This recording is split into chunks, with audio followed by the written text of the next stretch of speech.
Railway യാത്രാ ദുരിതത്തിനും അതുപോലെ തന്നെ കേന്ദ്ര നിയമന നിരോധനത്തിനും കേരളത്തോടുള്ള സാമ്പത്തിക ഉപരോധത്തിനുമെതിരെയുള്ള ഡിവൈഎഫ്ഐയുടെ മനുഷ്യച്ചങ്ങല നടന്നുകൊണ്ടിരിക്കുകയാണ്. കാസർഗോഡ് മുതൽ തിരുവനന്തപുരം വരെയാണ് ഈ ഒരു മനുഷ്യച്ചങ്ങല ഡിവൈഎഫ്ഐ തീർക്കുന്നത്. അതിന്റെ ദൃശ്യങ്ങളിലേക്ക് നമുക്ക് കടക്കാം. ഇന്ത്യക്കകത്ത് നരേന്ദ്രമോദി തൃശ്ശൂരിനകത്ത് വരുമ്പോ ഇന്ത്യയിലെ ജനങ്ങളോട്, കേരളത്തിലെ സ്ത്രീകളോട് പറഞ്ഞിട്ടുണ്ട്.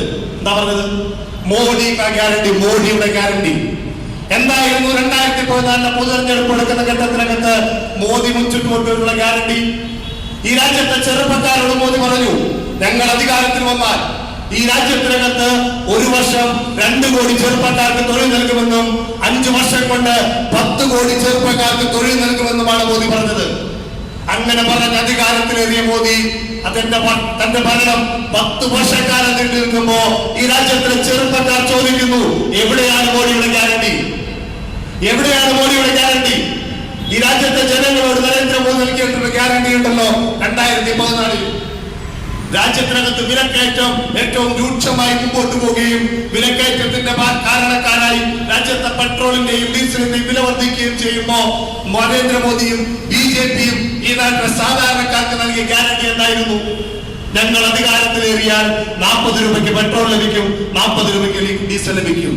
മോദിയുടെ ഭരണം 10 വർഷക്കാലം പിന്നിടുമ്പോ ഈ രാജ്യത്തെ പെട്രോളിന്റെ വില 100 കടക്കുന്നു, ഡീസലിന്റെ വില 100 കടക്കുന്ന സാഹചര്യം സൃഷ്ടിക്കപ്പെടുമ്പോ ഈ രാജ്യത്തെ പൊതുജനങ്ങൾ നരേന്ദ്രമോദിയോട് ചോദിക്കുന്നു, എവിടെയാണ് മോദിയുടെ ഗ്യാരണ്ടി? 2014 പൊതുതെരഞ്ഞെടുപ്പിന്റെ ഘട്ടത്തിനകത്ത് മോദി രാജ്യത്തെ BJP രാജ്യത്തെ കർഷകരോട് പറഞ്ഞു, ഞങ്ങൾ അധികാരത്തിൽ വന്നാൽ സ്വാമിനാഥൻ കമ്മീഷൻ റിപ്പോർട്ട് നടപ്പിലാക്കും. ഉത്പാദിക്കപ്പെടുന്ന ഉൽപ്പന്നത്തിന്റെ 10 മടങ്ങ് വില അതിന്റെ ഉൽപ്പന്നങ്ങൾക്ക് ലഭിക്കാൻ, കർഷകരുടെ ജീവിതം മെച്ചപ്പെടുത്താൻ ആവശ്യമായ നിലപാടെടുക്കുമെന്നും സ്വാമിനാഥൻ കമ്മീഷൻ റിപ്പോർട്ട് നടപ്പിലാക്കുമെന്നും പറഞ്ഞ് അധികാരത്തിലേറിയ മോദി 10 വർഷക്കാലം പിന്നിടുമ്പോ രാജ്യത്തെ കർഷകർ തെരുവിൽ സമരം നടത്തേണ്ട സാഹചര്യത്തിലേക്ക് മാറ്റപ്പെടുന്നു. എവിടെയാണ് മോദിയുടെ ഗ്യാരണ്ടി? രാജ്യത്തെ സ്ത്രീകളോട് നരേന്ദ്രമോദി സൂചിപ്പിച്ചു, ഞാൻ അധികാരത്തിൽ വന്നാൽ ഈ രാജ്യത്തെ സ്ത്രീകളുടെ സംരക്ഷകനായി മാറും, ഈ രാജ്യത്തെ സ്ത്രീകളുടെ സുരക്ഷ ഉറപ്പുവരുത്തും. 10 വർഷക്കാലം ഈ നരേന്ദ്രമോദിയുടെ ഭരണം പിന്നിടുമ്പോ നമ്മൾ കണ്ടു, മണിപ്പൂരിനകത്തുകൂടി 2 സ്ത്രീകൾ വിമർശയാക്കപ്പെട്ട് തെരുവിൽ വലിച്ചെടുക്കപ്പെട്ട് ചെരുവിലൂടെ വലിച്ചെടുക്കപ്പെടുന്ന കാഴ്ച നാം കണ്ടു. ഏതാണ്ട് 70 ദിവസക്കാലം പിന്നിട്ടു. ആ വിഷയത്തെ സംബന്ധിച്ച് എന്തെങ്കിലും ഒന്ന് മിണ്ടാൻ നരേന്ദ്രമോദിക്ക്. എവിടെയാണ് മോദിയുടെ ഗ്യാരണ്ടി? ഈ രാജ്യത്തിലെ സകല ജനങ്ങളും ചോദിക്കുകയാണ് നരേന്ദ്രമോദിയോട്, എവിടെയാണ് നരേന്ദ്രമോദി നിങ്ങൾ മുമ്പോട്ട് വെച്ച ഗ്യാരണ്ടി? ഈ രാജ്യത്തെ ചെറുപ്പക്കാർ വലിയ തൊഴിലില്ലാത്തവരായി മാറുമ്പോ ചെറുപ്പക്കാരുടെ തൊഴിൽ സ്വപ്നങ്ങൾ തകർക്കുന്നവരായി രാജ്യത്തെ ഭരണകൂടം മാറ്റപ്പെടുകയാണ്. ഇപ്പൊ നമുക്കറിയാം, കേന്ദ്ര ഗവൺമെന്റിനകത്ത് നിലവിലുള്ള ഒഴിവുകളുടെ എണ്ണം തന്നെ 40 ലക്ഷമാണ്. 40 ലക്ഷം സർക്കാർ ജീവനക്കാർ കേന്ദ്ര സർവീസിൽ വേണമെങ്കിൽ പണിയെടുക്കാം. ഇന്ത്യൻ പാർലമെന്റിനകത്ത് തന്നെ മോദിയുടെ ഗവൺമെന്റ് പറഞ്ഞു, നിലവിൽ ഇന്ത്യക്കകത്ത് പണിയെടുക്കുന്ന കേന്ദ്ര സർവീസിൽ പണിയെടുക്കുന്ന ജീവനക്കാരുടെ എണ്ണം 30 ലക്ഷം.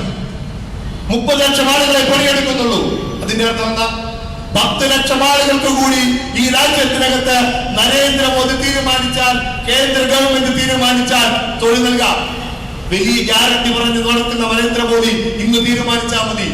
ഈ രാജ്യത്തിനകത്ത് നിലവിലുള്ള കേന്ദ്ര സർവീസ്, ഒഴിവുള്ള കേന്ദ്ര സർവീസുകളിലേക്ക് ചെറുപ്പക്കാരെ ഞങ്ങൾ നിയമിക്കാൻ തീരുമാനിക്കുന്നു എന്ന് ഇന്ത്യയുടെ ഭരണവർഗം തീരുമാനിച്ചാൽ 10 ലക്ഷം ആളുകൾക്ക് പണി നൽകാൻ കഴിയും. തീരുമാനമെടുക്കാൻ നരേന്ദ്രമോദിയുടെ ഗവൺമെന്റ് തയ്യാറാകുന്നില്ല. അതുമാത്രമാണ് ഇപ്പൊ എന്താ പറയുന്നത്? ഇന്ത്യൻ പാർലമെന്റിനകത്ത് തന്നെ പറയുകയാണ്, ഒഴിവില്ലാതെ കേന്ദ്ര ഗവൺമെന്റ് കേന്ദ്ര സർവീസിനകത്ത് ഒരു ഒഴിവ്, ആ ഒഴിവിനകത്തേക്ക് ഒരു ഒഴിവുണ്ടായി, ആ ഒഴിവിനകത്തേക്ക് 1 വർഷത്തിനുള്ളിൽ പുതിയ ആളെ നിയമിച്ചില്ലെങ്കിൽ ആ തസ്തിക അസാധുവാക്കപ്പെടും. ആരാ പറയുന്നത്? കേന്ദ്ര ഗവൺമെന്റ്. ഒരു ഒഴിവുണ്ടായാൽ UPSC അടക്കമുള്ള സംവിധാനങ്ങൾ ഉപയോഗപ്പെടുത്തിക്കൊണ്ട് ഇത്തരത്തിൽ ഒഴിവ് റിപ്പോർട്ട് ചെയ്ത് ആ ഒഴിവിലേക്ക് പരീക്ഷ നടത്തി ആ ഒഴിവിലേക്ക് ആളെ എടുക്കേണ്ട ഉത്തരവാദിത്തമാണ് കേന്ദ്ര ഗവൺമെന്റിനാണ്. ആ കേന്ദ്ര ഗവൺമെന്റ് പറയുന്നു, ഞങ്ങളുടെ ഉത്തരവാദിത്തം ഏറ്റെടുത്തില്ലെങ്കിൽ 1 വർഷത്തിനുള്ളിൽ ആ ഒഴിവിലേക്ക് ആളെ നിയമിച്ചില്ലെങ്കിൽ ആ വേക്കൻസി അസാധുവാക്കപ്പെടും എന്ന് ഇന്ത്യൻ പാർലമെന്റിനകത്ത് നരേന്ദ്രമോദി പറയുകയാണ്. ഇന്ത്യൻ പ്രധാനമന്ത്രി പറയുകയാണ്, ഇന്ത്യയുടെ ഭരണ സംവിധാനം പറയുകയാണ്. അത്തരം നിലയിലേക്ക് രാജ്യത്തെ ഭരണ സംവിധാനം മോദിയുടെ ഭരണകാലത്തിനിടയിൽ മാറ്റപ്പെട്ടു എന്നുള്ളതാണ് പ്രത്യേകത. രാജ്യത്തെ ചെറുപ്പക്കാർക്ക് തൊഴിൽ നൽകാൻ കഴിയുന്ന പൊതുമേഖലാ സ്ഥാപനങ്ങളെ ആകമാനം തകർക്കാൻ ആവശ്യമായ നിലപാടെടുക്കുന്നു. ഈ രാജ്യത്തിന്റെ സ്വത്തായിട്ടുള്ള പൊതുമേഖലാ സ്ഥാപനം നശിപ്പിച്ചുകൊണ്ട് ആ പഴയ സ്വകാര്യ മേഖലയ്ക്ക് തീരെഴുതി കൊടുത്തുകൊണ്ട് രാജ്യത്തിലെ ചെറുപ്പക്കാർക്ക് തൊഴിൽ ലഭിക്കാൻ കഴിയുന്ന സാഹചര്യം ഇല്ലായ്മ ചെയ്യാൻ ആവശ്യമായ നിലപാടെടുക്കുന്നു.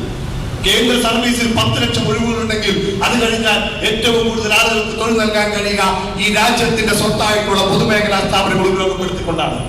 എന്നാൽ രാജ്യത്തെ പൊതുമേഖലയെ സ്വകാര്യ കമ്പനികൾക്ക് തീരെഴുതി കൊടുക്കാൻ ആവശ്യമായ നിലപാടെടുക്കുന്നു. കൊച്ചിയിൽ നിന്നും സാഗ ടിവിക്ക് വേണ്ടി സജോ.